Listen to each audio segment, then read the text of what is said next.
په دې سین کې چې کله دا کس ریوس کوي نو دا کس چپ سایډ ته ناست وي، خو چې کله دا کس راکوزیږي نو دا خو د ښي سیټ نه راکوشي. دې سین کې چې کله ببرکشا د دې ګونډه سره جنګ وي نو دې سره خو دوه ګونډهګان وي، نو دا نور د کم سیټې نه رال.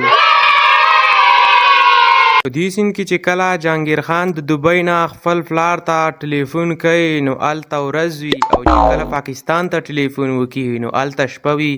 نو یار د دوبۍ او د پاکستان خو په خپل منځ کې دومره فاصله نه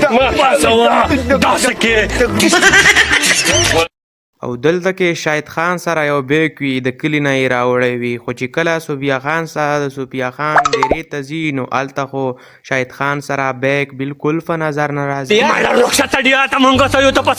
دې سین کې ببرکشا د ګونډه ته وایي چې نن به تا دوپټم در په سر کوم، نو یار دا خو دوپټان ده، دا خو رومیل دی. او دلته کې جهانګیر خان یو کس ته کال کړی چې تاسو د جهانګیر خان موبایل سکرین ته وګورئ نو هغه باندې خو کال بالکل په نظر. په دې سین کې جهانګیر په شاهد پسې یو سیخ خوریله کي، او که چېرې تاسو دې سیخ ته وګورئ نو دې نه خو وړوکی میخ جوړ شوی. دې سین کې چې کله ببرکشا دا دوه ګونډهګان د دې فول نه ګزاري نو دې کې خو دومره ټایم نه وي وتی او هغه به یې کوز پراته وي. په دې سین کې چې کله جهانګیر خان دا کس په چاړه ووایي نو دا کس چې یو ځل تاو شي راتاو شي نو بیا تې اینه راوځي.